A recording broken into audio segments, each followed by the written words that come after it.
Are you struggling for consistency in your sim racing? Does your iRating look like a roller coaster? If so, we have good news for you. The way to get more consistent is to first understand what you're doing differently than the professionals. And VRS is the answer. With our competitive subscription, you will have the telemetry, setups, tutorials, and everything else you need to fully analyze your driving. Our data packs and the ability to compare your driving with the best in the world will show you exactly where to adjust your inputs, change your driving line, and shave seconds off of your lap times. And our powerful and precise Direct Force Pro wheelbase and precision pedals are being used by some of the world's best drivers, including Peter Berryman, John Robertson, Brandon Trano, and IndyCar World Champion Alex Palou. All these champions agree that VRS hardware is not just the best on the market, it's also priced well below the competition. So if you're looking to upgrade to direct drive and the best pedals in sim racing, VRS is your answer. If you want to get better, get faster, and make it happen sooner rather than later, you owe it to yourself to find out why so many people are switching to VRS. You'll be so glad that you did. Visit www.virtualracingschool.com and learn why the best use VRS.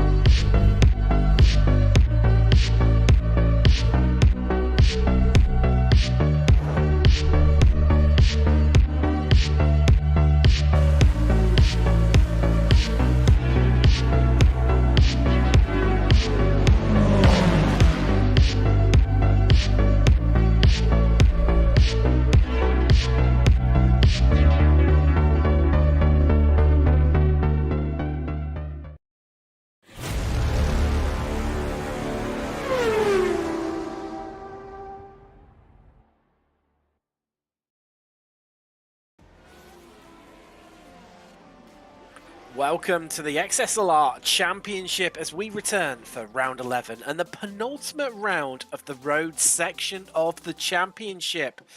Nestling among the sand dunes of the town it's named after, Zandvoort has been the centre of the Dutch racing scene and the most important circuit, at least for four-wheeled racing, since the late 1940s, helping to put the seaside resort town on the world stage. I'm Tim Cox, we've got Dennis Branch in the production booth, but right now, as always, I'm joined by Adam Thompson. Adam, bit of a change of scene in terms of track layout and the challenges it possesses our drivers tonight. Yeah, Zandvoort, it's fast, but it's tight and narrow, a real old-school classic circuit.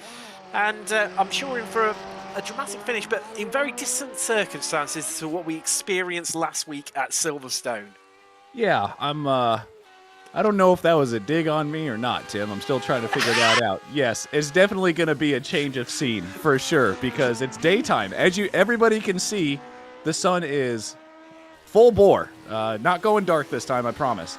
But when it comes to the racing itself, it's going to be extremely different. What I was just talking about before we came on air here, I was able to drive some of these cars around with some of these guys a little earlier in the week, and passing opportunities, if you thought it was hard to pass at Silverstone, good luck here. We were just talking about it before we came on, that chicane that Mike Sorum just went through is going to be one spot, and I believe probably into turn one is going to be the only other spot, and still even there, it's not easy. It's not. It's definitely a challenging circuit for overtakes. However, as we've seen so far this season, I mean, I think back to round. Funny enough, I think it was round 3 of the truck section, the dirt road section of the championship, where you said, you know, at turn 1 at Brands Hatch, you couldn't overtake there really. Certainly not round the outside. However, you were disproved massively then. So I think anything is possible with these guys. I mean, I can't forget, it's still ingrained in my memory when Paul Mikolajczyk just made the move around the outside at turn 1 in spectacular fashion. This is, like I said, still ingrained in the memory, but I think it's definitely going to be a challenge for the drivers, whoever, it's going to be all down to whoever gets off the line quickest. I mean, qualifying just in the way at the moment. Drivers currently on their outlaps, and we saw quite a few of the drivers, I understand from speaking to you during the week, they managed to get a bit more of a grip on how to get these cars off the line, because they are a challenging beast and the tyres just want to light up and send the car spinning out of control at less than a blink of an eye. Yeah, I mean, if you guys don't I'm sure a lot of the viewers don't really know my situation, but long story short, I broke my foot, so I haven't really been able to get out there and run with these guys, and this week was the first time I've been able to do that. And I wanted to practice starts, because watching these broadcasts and watching all of the drivers just struggle off the line, Brennan Horn, Bobby Ross, they're pretty quick off the line, but Cam Peterson, the guy we're watching right now, just 2 races in a row has really struggled off the line. Last race, he lost 5 positions, so I decided to get out there with these guys, and let me tell you what, I now understand exactly why they're having problems. Like you just mentioned, Tim, this car is so finicky. It's just, you're on a knife's edge. If you're doing 20 miles an hour or you're doing 120, it does not matter. This car is so much fun to drive, but it also wants to kill you. It does. It's from that classic era of racing, and Zandvoort, especially in this configuration, harks back to that iconic era of Formula One history. And just got first few laps coming in there. Cameron Peterson setting the initial time with a 125.9. Second clear in that battle between Clog and Ross. Incredibly close, only a tenth separating those two. Likewise, the battle for fourth, Mikolajczyk and her, and only 2 tenths separating those two right now. But we'll down to who gets away off the line first of all. Now, as always, this championship has numerous sponsors. First up, we'll mention we've got Dangerous. Dangerous, a top 3D virtualization firm specializing in high-quality 3D product, CAD, package rendering surfaces, and photorealistic project visuals. They specialize in automotive subjects and have extensive industrial and consumer product design experience. Let them help you visualize, promote, and communicate your design. Find out more about them by heading to dangerous.net. That's dangerous, double S on the end, .net. See the next stage of qualifying now coming in to play that gap at the front. Eking out even further. Peterson 25.6 there, going quicker again. 1.4 seconds now the gap to Clog in second. Let me tell you something here, Tim. Like I said, I've been running with these guys most of the week. That is the fastest time I've seen Cam Peterson put down as of yet. And he was about a second, probably 1.1, 1.2 seconds clear of anybody else in qualifying during the practice. So a 125.6 is by far the fastest time that I've seen anybody run in this league. So going to be interesting to see what these guys can do. Again, qualifying's only it's only part of it. It is indeed, and just look at it. You see from the graphic at the bottom of the screen right now, Cam Peterson, purple in 4 out of 5 sectors that he's completed. He has gone slower in the final sector. That has hampered him. He hasn't gone quicker again. I thought that we're going to see a new improvement as Clog. He improves to say 126.7. Ross getting a little bit closer time-wise, but not enough to head himself up onto that front row. He is incredibly close behind as well. Just having a little look at that qualifying done and dusted for Ross. I want to take Garrow heading up into 6th, and well, Jake Ham, there you go, up into 6th place. Yeah, okay, good job, Jake. But I want to take a quick mention here. I know we mentioned Horn. Take a quick mention of him. He's done a really good job of keeping everything pretty tidy throughout most of the races. One of the guys we don't talk about that much, but, you know, he is probably a good thing. He doesn't make very many mistakes. He was in position to win a race there at, oh my goodness. Tim, help me out. Where were we? Hockenheim. Yes, of course he was at Hockenheim. Yeah. Yes. So he, no, he had a chance, but he just wasn't able to get it done there.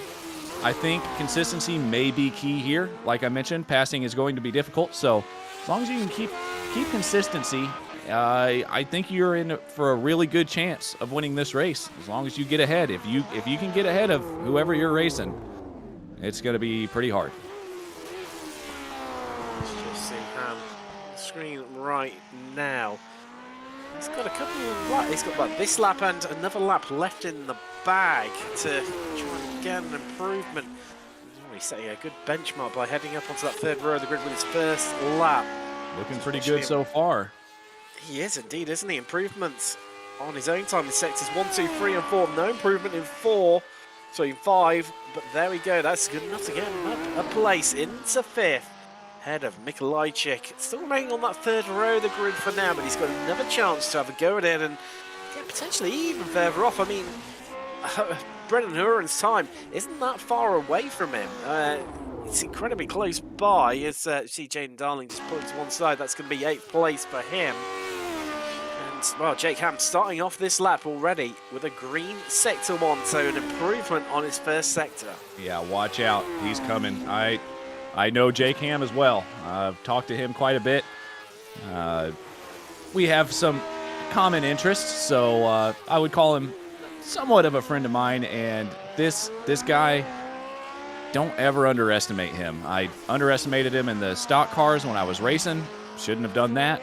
Shouldn't have underestimated him in the trucks either. And clearly, we're watching him drive around this track right now, and he was green for quite a few of the first sectors, so I have a feeling that he's gonna be up there contending for probably a podium spot tonight. Let's hope the curse of the commentator has not been struck upon Jake Ham, as he's only got one corner left to go. It's pretty much full throttle all the way around as he comes out onto the start-finish straight. What is the time going to be? Is there going to be an improvement from Ham? Let's find out as he cuts the timing beam. And Nope. no, he goes slower. There you go. I do want to mention, though, while we were watching Jake Ham come around that final corner, if you haven't driven this car and you've driven, let's say, a GT3 car around here, it takes everything that you have, that you know, to not let off of the throttle going through that final corner. You think that car is going to understeer straight out into the wall coming out of it, but it doesn't. That thing just holds so much grip through all of these corners until you get to the slow speed ones, which I'll go ahead and let you elaborate on that one, Tim. No, we won't. Yeah, it's definitely they are tricky in this car, but still plenty of mechanical grip, so still a chance to keep it on the circuit. Let's take you through your grid. You've got Cameron Peterson on pole with Josh Clogg joining him on the front row. Bobby Russell and Brendan Huron make up your second row of the grid, with Ham and Mikolajczyk on the third row. Di Piero and Jaden Darling on the fourth row, with Jimmy Howard and Tyler Coates rounding out your top 10 and the fifth row of the grid. Kevin Irwin and Mike Sorum, they start together on the sixth row, with James Kerr and Scott Benavides rounding out your field here at Zandvoort. And yeah, as you were saying, the mechanical grip that this car does possess, once you've got the tyres warmed up, it does fly around, and there is tons of grip out there for the drivers. Yeah, there's one corner that I know I'm going to get it wrong, but I'm going to try, and I'm going to say turn number 8, I believe. It's a bit of an off-camber left-hander that just gets extremely, the car just wants to whip around on brakes. You got to go super slow through there, but at the same time, you got to carry enough speed through there, because if you get too slow and you turn the wheel too hard to the left, you're going to go around. And I hope we don't see that with some of these drivers, but you guys may see what I'm talking about here pretty soon. Just waiting for the last drivers to take to the grid. There we go. We'll be heading off racing for the first race of the evening. We're long out of that stage when we had of course, the trucks, and they were absolutely epic fun, but all our drivers have taken to the grid. No, just waiting on Jimmy Howard. Apologies. And yeah, we're going to be waiting on him until it goes down to 0, I promise. There we go. Keep trying to ensure he's got his maximum amount of temperature in the tyres. There we go. He's just popped onto the grid. You see that yellow car there just looming in the background, but here they come the lights, and let's get ready to go racing in the XSLR Championship from Zandvoort. And we are away. Who's going to get the best to start? Whoa, there's carnage in the background. How it involved? Oh, we've got a 4-car pileup. There's someone on the flipping over in the background. But Cameron Peterson, he's on the outside. He's Josh Clogg, he's fighting back. They're side by side as they head through now. So Hungle holds, but Peterson has managed to get ahead. And Clogg just has to sell for second place in these opening stages. Clogg's going to have to stay close here. I don't know how he's going to do it, but he's going to have to stay close on the back of Peterson, at least for the rest of this lap. Get him on the slipstream going down the straightaway. Try to make a move, because if you let Peterson out of your sights, it is game over. But with that being said, we did see a bit of a carnage there on the start, like we were talking about. These things are just on knife edge throughout, especially with cold tires. So it's going to be interesting to see if we could get a replay of what exactly happened there. I'm pretty sure people just kind of lit him up. I think so. It was someone in the midfield. It was whoever started in front of, I think it was Jimmy Hour. It was himself. He just lit up the rears as he was just trying to get off the line, and that's what started the chain reaction of carnage as cars bouncing around there, coming back up onto their wheels. But Scott Benavides, he's headed straight to the pits.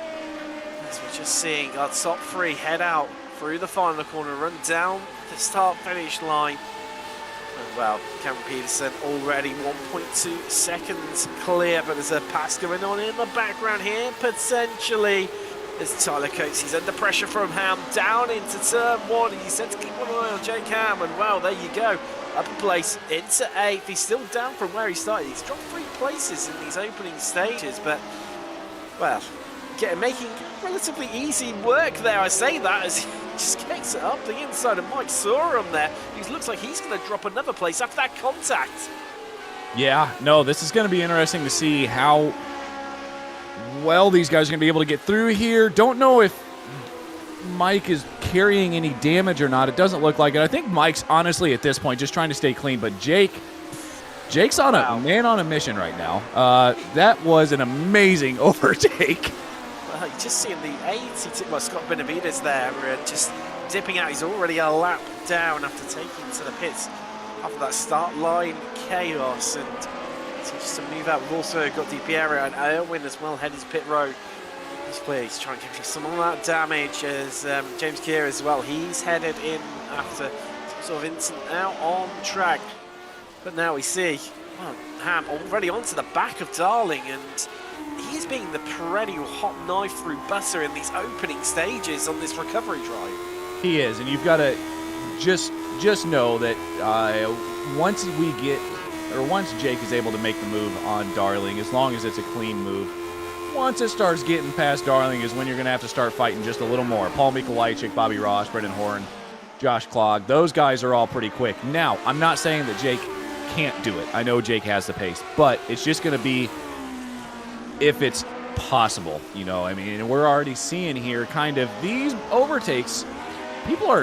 I'm getting proved wrong again here, watching all this overtaking going on. But when we start getting into the racing, later on into the race, hopefully I start getting proved right. It just becomes pretty difficult to pass as you've got Bobby Ross sitting on the back of Brendan Horn right now. He's been back there for a minute. He has. It's I guess tricky in ensuring that you remain tucked up behind the car in front of you so that you are within striking range at the right possible time. You've got realistically a couple of overtaking opportunities. There's this one that's a bit more challenging on the run down to Hans Ernst, this chicane here. And then your next opportunity comes down into turn 1, Tarzan, where if you could follow the car behind through the final corner as close as possible, close as you dare, you then get a move turn. It's so tough to do that, though, because the dirty air off the back of these cars, the front end wants to wash, and I don't think Bobby's going to be close enough to make the move on Brennan down into turn 1, so now he's going to have to wait. As well, you see just a much better line there did Ross into Tarzan, and to recover a little bit of time that maybe he just lost at the back end of the circuit as he came out of Kume, the second to last corner. There's Bobby locking up, able to get it stopped though. This is what I'm talking about here. It's just so tough to get close enough to the car in front in an opportune spot. It's if Bobby can pull this move off on Brendan Horn, who is no slouch, when it comes to road racing. It will be extremely impressive. It's definitely going to be interesting. Maybe a little bit of pit strategy might have to come into play tonight as well to get the move done on your competitors. I mean, we've seen it in the last 2 rounds, haven't we, where pit strategy has played a part in terms of determining the end race result. Did that knock on the curb just bend Bobby's front wing there? It could well have done. These cars are, sensitive, and well spotted. You can see the damage, and that will be affecting him. It's going to affect his top line speed, but also his ability to take the corners. Might just be experiencing a bit of understeer. Let's find out as they come across the line. So the gap, currently 0.4 of a second right now. Be interested just to keep an eye on that over the next lap or two to see whether Brendan Huron can pull away. Having said that, under braking, Bobby Ross is an absolute monster. He pulled a 10 just on Huron into the braking into Tarzan. So yeah, well, who needs a front wing? I mean, just overrated. Yep, just send it, Bobby. You seem to be doing really well. Who cares about it? But no, that's impressive. Bobby with that damage is still sitting on the back, and a lot of that has to do with slipstream as well. But with slipstream, especially around this track, comes a bunch of corners where you don't want to be close to the car in front. So pretty impressive on Bobby. Kind of see what he's doing here as they come up on a lap car here. We'll see if James... No, that's Kevin Irwin. See if Kevin Irwin tries to give him the line. Get out of the way, maybe. Woo! There you go. Moves right out of the way nice and easily. And, well, Irwin experiencing some of that bent front wing like Ross is at the moment. As you see, clog here. But can you believe it? Cameron Pearson, we've hardly mentioned him already, pulled out nearly a 4.6 second advantage over Clog in second, who is starting to pull away quite convincingly from Huron and Ross behind him. The gap between second and the battle for third right now is out to what's 2.25 seconds, so really starting to pull away now. Tim, I think it's safe to say, I think I can say that before we started the broadcast, I mentioned that somebody had to get a better start than Cam Peterson to beat him. And now we're just relying, not we, I apologize. Now the drivers are just relying on Cam to make a mistake, maybe just to allow Josh back into the picture, because at this point, he's pulling out 5/10, 6/10 of a second per lap. But like I say, all it takes, and this is it is a tricky circuit, and all it takes is to just get one onto the grass slightly. It's old school. The barriers are, for a lot of part of the track, is very close to the edge of the track, or you've got these big big runoff areas which you can then get caught up into. Especially once you're out onto that gravel, and you're only you're only a moment away from a mistake, and Bobby Ross well held there, kept that all together, but that's now given Huron the chance he needs to get away as they head round Hands Ernst. But wow, Bobby Ross, that could have ended so quickly and easily in disaster. Bobby, I want to thank you so much for proving my point around that corner. That's the corner I was talking about, a bit off camber, get a little bit kind of slow through there, and these cars have so much torque that you try to get back on the gas and that thing will try to whip you around. That was great on Bobby for being able to save that the way he did and still moving on. Lost a little bit of time to Brendan, but he's showing pace even with the bent front wing. So this is going to be interesting to see. Pit strategies are going to be big here, Tim, I have a feeling, and they're going to be coming up here probably within the next 5-6 laps. These guys do have to pit. They're running 20% fuel, so they have to pit for at least fuel before the race is over. I don't know if you spotted that. Mikulajczyk made it incredibly easily for Ham to come past. Ham now up to 5th place, and ironically back to where he started this race. He's got a bit of a challenge on his hands as he comes through some lap traffic there. 9 seconds the gap between himself and Ross, who's currently occupying that 4th place. But just taking a look across to the times, I mean, it's still well within catching distance. I mean, on the last lap alone, Ham... There were 2 drivers that just went off. There was, Mikulajczyk being one of them. He's lost a place to Darling, and well, there you go. You see from the graphic, I mean, roughly getting off for 6/10 of a lap quicker as Ham last time around. So definitely a chance to try and bridge this gap and I think he's utilize some of the slipstream from the back markers here. Sure, absolutely. I think he's finally in some clear air. As long as Kevin Irwin gives him a moment here, this is gonna be a big one. If Kevin gives him the slipstream all the way down this straightaway and then just moves out of the way, that's gonna help Ham get even closer to Ross. We'll see if he actually does. Oh, he does. Yep, absolutely. All the way. So that did Down nothing. right. That did nothing but help Jake Ham here. So now, with these two battling and with Bobby having some wing damage, Jake Ham's not out of this fight yet. Really needed that toe down there. I mean, he's dropped off. I mean, as he has to on the previous compared to the previous lap, obviously, yes, after he had to clear Mikolajczyk. Ham was around about some 7/10 actually slower than Ross. So Ross is going to have to fight another day and just extend that gap out to Ham right now. Ham really needed to get the hammer down. As we're currently on lap 8, your order here is Cam Peterson leading. He's got an 8-second advantage now over Clog in second. It's battle for third. And last place on the podium still looms between Hearn and Ross right now. Ham, as we've just seen, he's in fifth now, but still there's work cut out to catch up on to these two. Darling, he's up into sixth. Great drive from him. Mikolajczyk, he's had a bit of an issue somewhere and down to seventh. Coates, he's in eighth. Sorum ninth. And then we're into Castle lap down. So Jimmy Howard in 10th place. He's one lap down likewise. Aaron and Di Piero. And then we've got Benavides and Kia, who are out in 13th and 14th position. I want to give a quick shout out here to some of the people in the chat. I've got some people that I know in here. So Leanne Dewsbury, obviously voting for Jake Ham. Jake Ham has, or not, I apologize, Cameron Peterson. Cameron Peterson has quite a bit of a following. So pretty awesome to see all of these guys tuning in to watch Cam drive around the track and just absolutely killing it at this point. But Stephanie Ham, Jake's wife, has tuned in for this race, and I know she's rooting on him to get up there at least to challenge Bobby and Brennan for a podium. So we'll see if it can happen. But yeah, thanks guys for tuning in.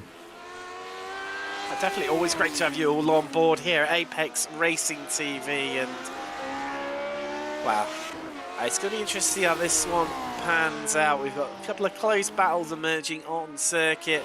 Obviously that battle for third still looming on between her and Ross.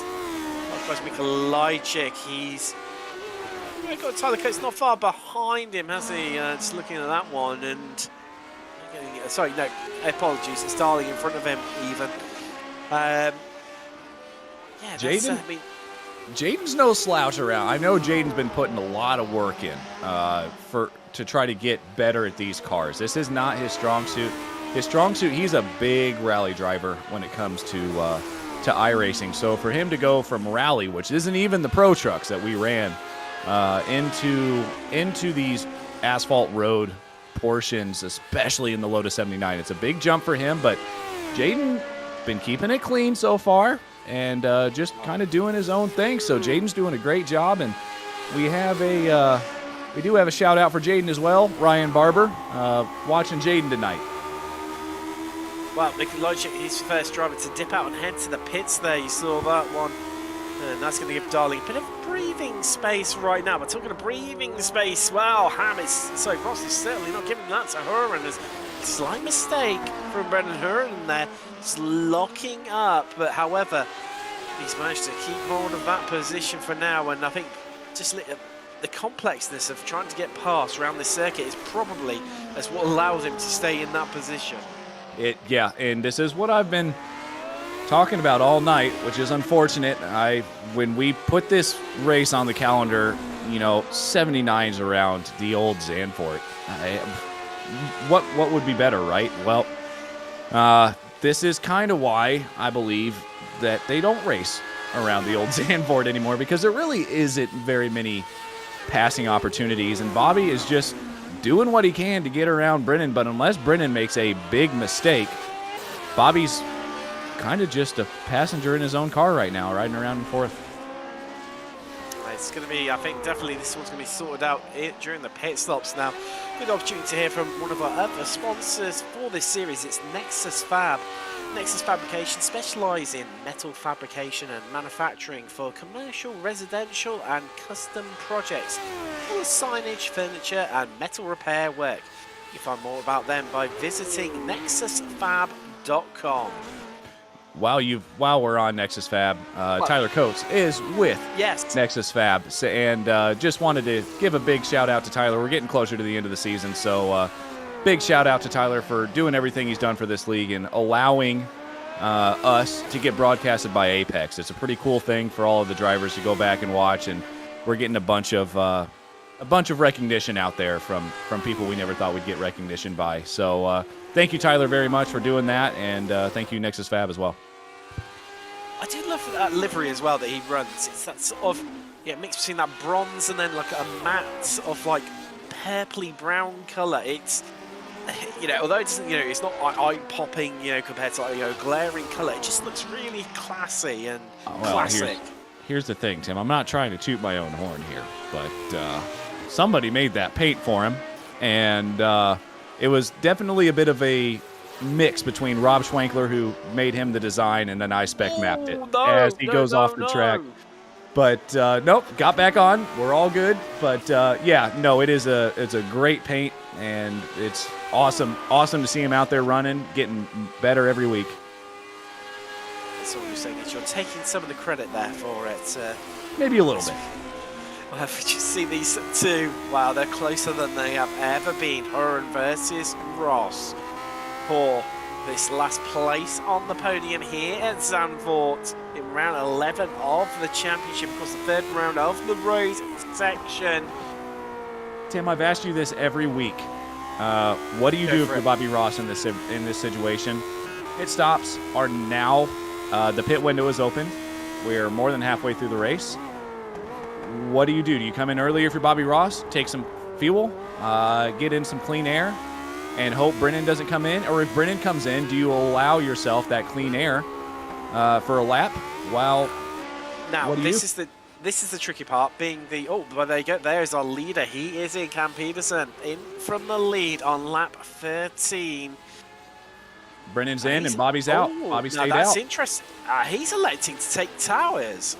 Now, that is an interesting one. Cam Peterson just took tires. I wouldn't. That is, it's you could easily do this whole race on one set of tires, and there you go, Brendan Huron.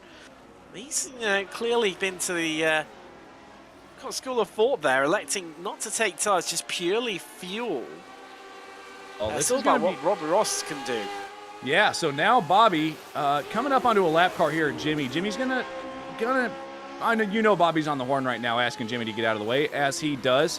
Yeah. So this is going to be big for Bobby if he can get in here. He's got some clear air now. I don't know how that front wing damage is affecting him when he's not in the slip of Brennan, but I would expect Bobby probably to come in this lap.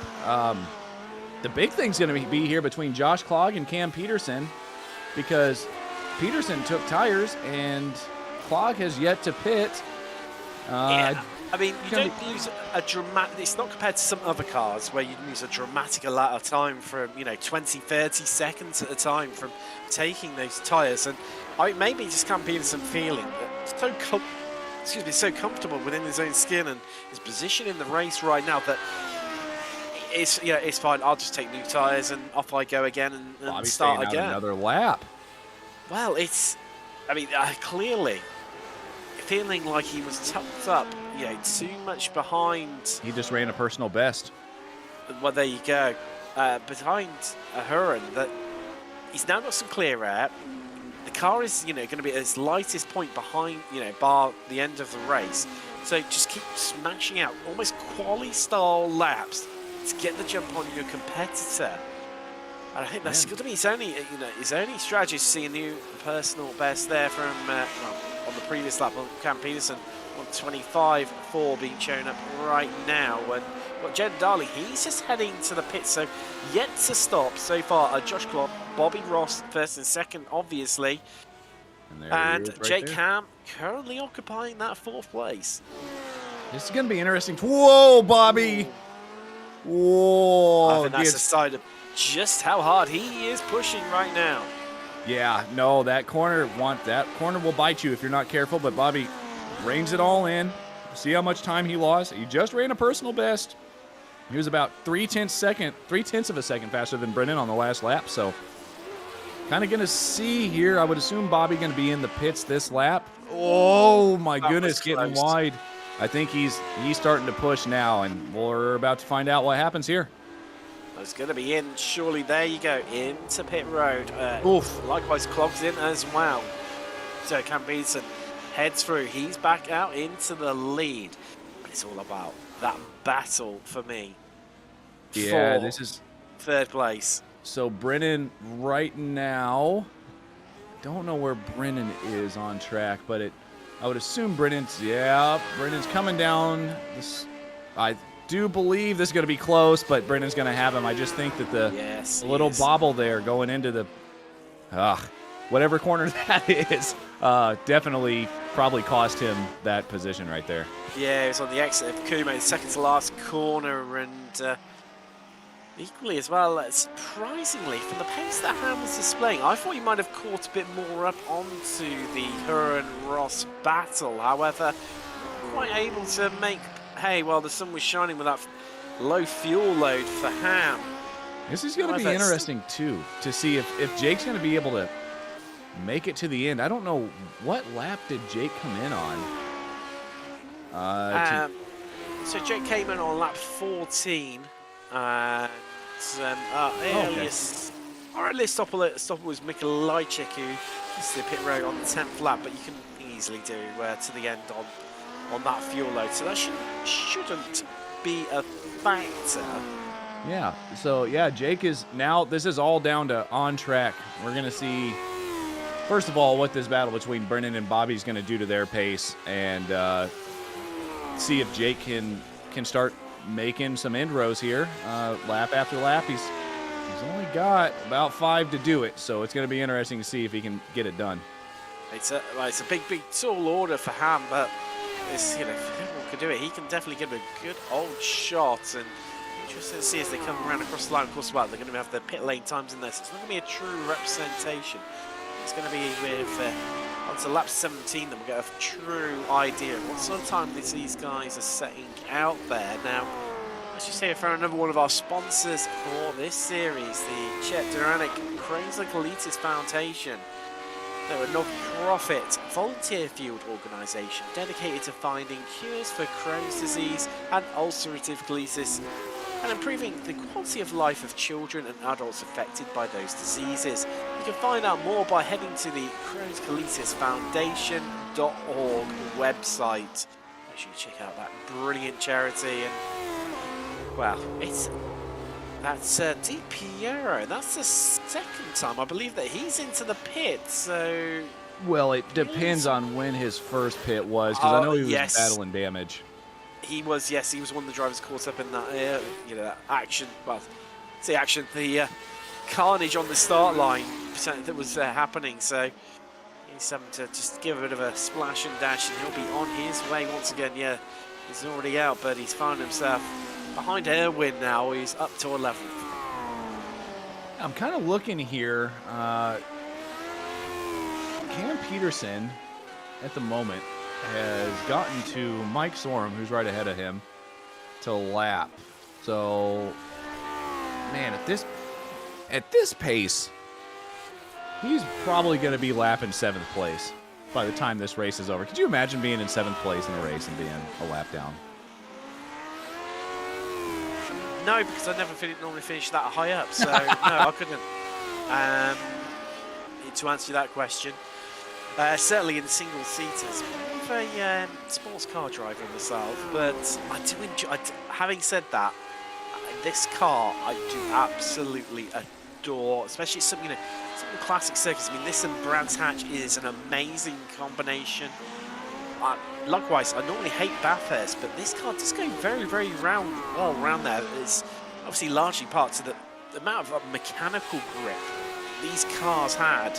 I mean, obviously, compared to a modern F1 car, far less aero on it, much more simpler design and lines on it. As is obvious, when you just look at the chassis versus, the modern F1 cars, of course, all come out very recently. F1 testing coming to end. The F1 first Grand Prix of the season only a week away now. That's going to be an interesting one to see how that season goes with all change in the regulations. But it's a much more simpler era of Formula One, when these Lotus 79s came around. Well, funnily enough, in 1979, as this is getting a bit spicy and a bit interesting. All of a sudden, Ross right onto the back of Horan, closing right up here, and this is where it could. Oh no, spin and this contact. This contact. Oh my goodness, and Brennan still backing up. Oh my goodness, Jake Ham. Where is he? Where is Ham? He is looming, and he's just coming around the corner. Here we go. He's going to pick off Horan. So that's one place gone. He's now only 5 seconds behind Bobby Ross, and a chance on the podium here in Zandvoort as well. Let's take a look at the replay. This is how it all happened, and oh my goodness, Horan, he just lost it into the corner. Bobby had nowhere to go. Bounces off the wall. Bobby's wing, and Brennan backs up into Bobby. I would assume probably just trying to get out of the way at that point of cars that would be coming up on track. Man, that's just unfortunate for both of those drivers. There was sorry to cut across you. Ham is now in 3rd place. He's onto the podium. Oh my goodness. You said it was going to take something big and something monumental to happen. And wow, Ham was there to seize the opportunity. As he's got past her, and he's got to, well, I was going to say he's got to be carrying damage, but I think that just answers that question nicely there.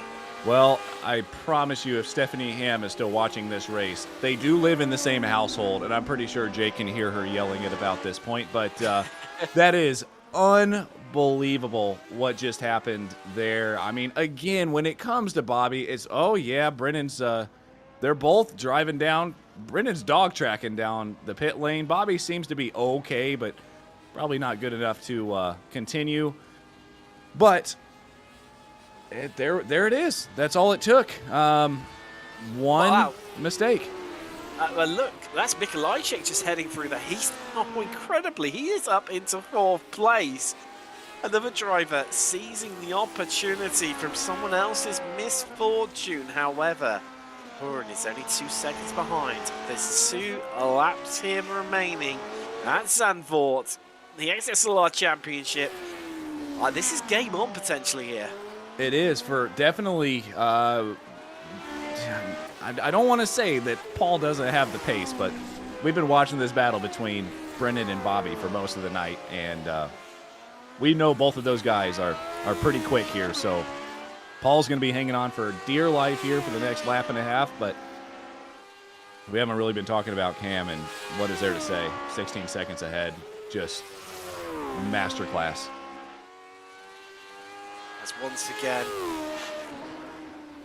well, he's just been metronomic in this car. Well, pretty much every car that we've been in so far. And I think it's going to be interesting to see as we head. Obviously, we've got 1 round left in the road section of the championship, heading to, well, an absolutely iconic track for this car. We're heading to Watkins Glen. I wish I was racing the championship because I'd love a bit of action. But of course, we head across to the dirt ovals in the next stage of the championship. Now, dirt road, we know Cam Pedersen is incredibly strong on. This is his main forte. However, dirt oval does. I mean, as much as you'd say yes, he should, walk away with it. As he takes the white flag there, white flag flies at Zandvoort. 1 lap left to go for our field, but. All it takes is one incident that, as we know with oval racing in general, that is through no fault of your own, you get caught up in it, and all of a sudden the race flips on its head in the blink of an eye. Well, I've got a bit of insider information here. We were doing some racing on Friday night with a lot of the guys in this league, and Paul Mikolajczyk back there in 4th has put in some time in those dirt ovals. So by the end of the race, Cam's going to always be Cam, and Cam is quick. So he was definitely about on pace with Paul, but it's going to be interesting in those dirt ovals, but man, when it comes to these asphalt roads at this point, he's amazing. I just watching the lines he takes, didn't put a single foot wrong. We've only seen him spin once this whole series. He spun once, and that was in Hockenheim, and hasn't done it since. Just gone out there. He put tires on his car, Tim, and he was still able to come out in first place and just finish probably 18 seconds ahead. He's got one corner left here to go in Holland. Had to take the checker flag with a weave across the track. Cam Peterson, the Canadian, is your victor here today. In round 11 of the championship, now making it an incredible 10 wins from 11 so far. As Clog, he's going to come across the line in second place. Got a nice advantage over Ham, of course. Wow. I mean, Jake Ham. I mean, I don't want to put a jinx on it, and he's still got a couple of corners left to go. I mean, surely. After that start, finding himself down, he's been on the recovery drive, and yes, he did get a bit of luck from where Huron and Ross came together. However, you have to be there to seize on those opportunities, and I think there's going to be no one more ecstatic that he's managed to get on the podium than Ham. Well, which one? Are we talking about Stephanie or Jake at this point? But well, no, I think it could be celebrations all round in the Ham household. This is unbelievable. Super proud of Jake. Super happy for him.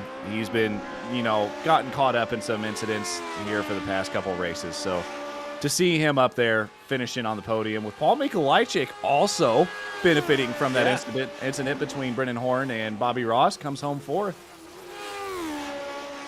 Incredible stuff from those guys, and as we see, two drivers coming across the line. Darling, he's going to come home in seventh place. We haven't really mentioned him all race long. Big shout out to Mike Sorum, who was the biggest climber in terms of position gained here today, up 3 places. Comes home in 9th and lighting up the rear tyres with celebratory donuts. It's Cam Peterson.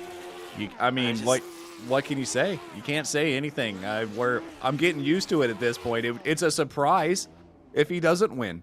So great job on Cam, and I'll give it over to you here for the results here, Tim. There you go, Cameron Peterson coming home with another victory in the championship. Clog in second place. Jake Cam, wow, what a drive from him to get himself up onto the podium with Mikolajczyk in 4th, Horan 5th, Bobby Ross 6th.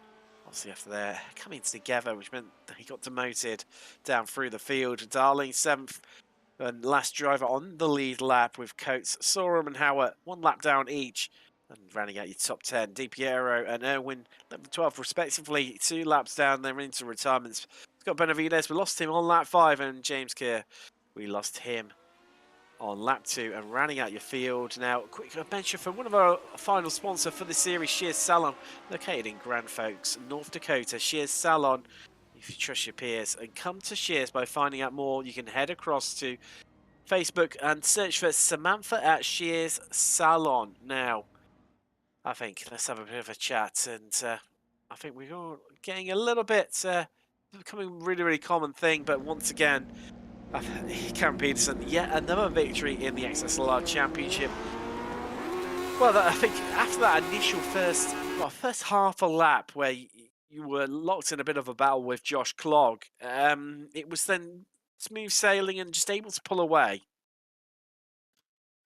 Yeah, just kept it smooth and steady. Had to brake super early. These cold tires, they don't have any grip compared to when the car is actually warmed up. So super unpredictable for the first lap. And lucky enough for myself, Josh is a smart enough driver to, brake early and to expect that kind of thing. So yeah, once I was able to create some space, and I knew I had the pace to stay out there maybe, and just kept my lines clean, and just drove her home. We spotted as well. You were so confident in the lead you had. You're even able to take tyres during your pit stop, which no one else did. Clearly you felt so confident in the car underneath you. Yes and no. I knew I had the pace to take, the time advantage. over that halfway point that I could, lose that extra second because I felt like the car was starting to really slide on entry, and I didn't want to loop it on entry, come to the end of the race. So I took tires. I was slower for maybe 4 laps. I probably lost time, but I think in the long run, it was probably the better choice because the car is much more stable.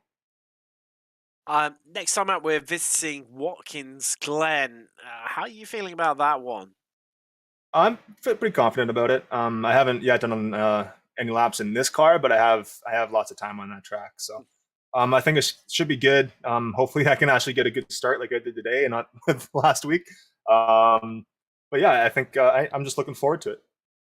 Well, spoiler alert, as someone who has driven that track and car combo a few times before, it is an amazing combination. So I'm sure you will love it. Before we let you go, anyone you want to give a shout out to at all? Absolutely, everybody on the Apex Racing TV broadcast there. Always looking forward to watch this back. Everyone on the XSLR crew, all the drivers, the admins, they do a phenomenal job. All the guys on the Jim Beaver Esports team, General Tire, Fistful of Bourbon, Next Level Racing, Vision Wheel, and McConey Setup Shop, and everybody watching at home. Thank you very much. No problem. That is your Victor here today at Zandvoort. Cam Peterson. Oh, wow.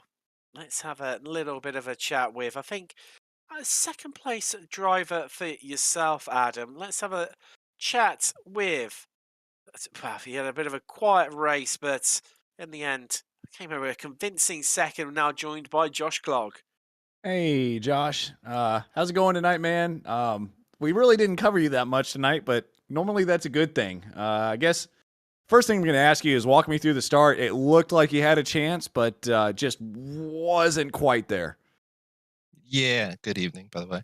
But yeah, at the start, I felt a little bit of wheel spin when I first let go of the clutch, and so I backed off the throttle a good amount. Still got a decent start and was able to get a nose beside Cam, but yeah, didn't get what I was looking for, but played it safe, and that's pretty much the the rest of the race.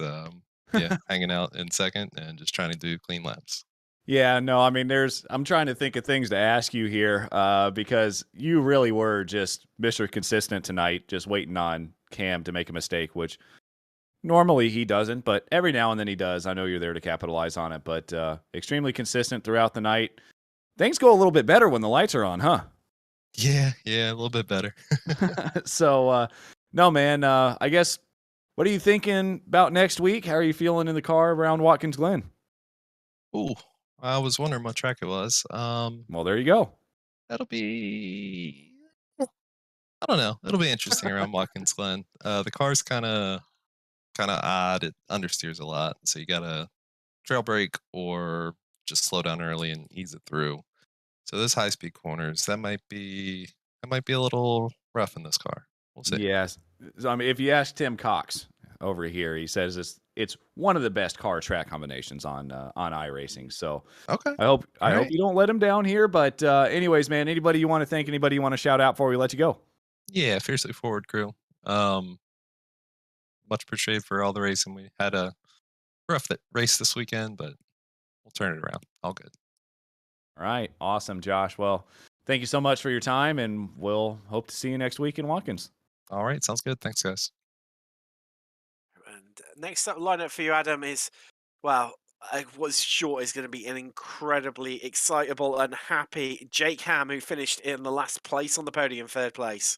Jake, I wanted this interview. I begged for this interview, man. Congratulations. I know it wasn't your race there at the start, but you found a way to come back through, man. Talk me through it. Oh man, the whole beginning I had practiced so many times on the start, and I let the clutch out so easy, and then poor Jerry, I thought I saved it, and then I did, and then I did, and it was just waves of emotion, and then so he got tied up in that, and then I thought I caused everything behind us, but I don't think I did, so I think I'm safe there, at least for a little bit there. But all in all, I'm just grateful. I mean, for the most part, super clean racing, and this was a heck of a track to learn. And I just appreciate Apex for holding the stream. we did mention that before the broadcast shot off because I had done a couple practice races around here with all the XSLR guys, and tell me it was as hard to pass for you as it was for me. It was very hard to pass, and I think Mike and I, Sorum and I mean, I stuck my nose in there because I thought he went wide, and then it looks like he kind of brought it back in on one of the corners, so him and I got, kind of tied up there a little bit too, and it is not easy. The cars are so fast, and they can hug those corners so good, but just a little bit of give, and it just moves so fast, and you can't react fast enough, so unfortunate. I think, was it Bobby and Brennan, unfortunately, I think got caught up into each other. That's why I'm here. Yeah. So all in all, though, I think everybody did really good. So walk me through. I mean, you're back there in 4th place, Jake. Just minding your own business. You've come out of the pit stops. You're probably thinking, all right, 4th place it is. And then that happens. I mean, when did you know that there was an incident? And did you even think you were going to be able to catch one, but pass both of them? I know. One thing I've learned in this league is you cannot slow down no matter how far behind you are, because everybody likes to race hard. And I was just watching the relative, and I'm like, oh man, there they are. They got to be side by side. And all of a sudden I heard incident in, and I'm like, no way. This is my chance to get on a podium. And just kept running hard, and Bobby was nice enough to move out of the way, and so was Brennan, and kept it clean going by him. So very fortunate. Yeah, absolutely. Well, Jake, I know I'm going to ask you if anybody you want to thank, anybody you want to shout out for the one of the more interesting 3rd places we've seen over these last 3 races. But I do want to say that your wife was definitely a big supporter of you in the YouTube stream. Yeah, huge shout out to my wife. I even think my daughter might have been watching. So anybody that was watching, I appreciate that. It's awesome to have fans on the stream. Apex, obviously, MBH Moto for painting the scheme. You guys broadcasting, love it. We'll go back and watch it. That's one of my favorite things to do after the race. So appreciate it. Awesome. Well, thank you, Jake, for making this what would have been a boring race pretty interesting. And yeah, man, hope to see you. Oh, one more question. What you got? What are your feelings for Watkins Glen next week? I'm actually pumped. So I've had the opportunity to run it in the trucks, GT3s, Indies. I mean, I think I have a chance. Probably not against Cam, but everybody else, I'm hopeful. So might have a chance for a second. We'll find out. Well, we're looking forward to maybe interviewing you for second next week then, Jake. Thanks for your time. Oh, brilliant. That is Jake Cam, your, last place on the podium. And definitely a very happy man indeed. And, wow, Adam, it's been another absolutely classic weekend of racing here on the channel. And, again, this championship not failing to deliver on drama right till the very end. Well, no, and sometimes it's a good thing, sometimes it's a bad thing, but I thoroughly enjoy watching this league and putting this on for these guys and watching these guys. It's nothing short of spectacular. Every race, there's always something going on. So, I mean, the biggest thing I could say tonight was thanks to all the guys for making this a very interesting race. I'm going to be honest, Tim, for what we thought was going to be a bit of a boring one, but it definitely wasn't. So, yeah, it was just an amazing race. I had a blast commentating, and it's hopefully this continues, and I know it will with the guys we have in this league.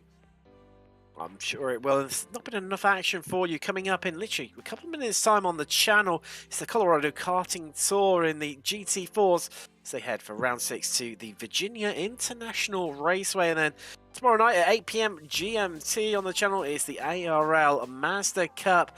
They head to Doran Park Down Under.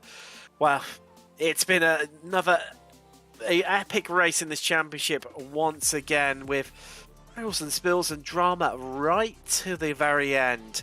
But for myself, Tim Cox, Adam Thompson and Dennis Branch, we'll see you in a week's time when we head to Watkins Glen.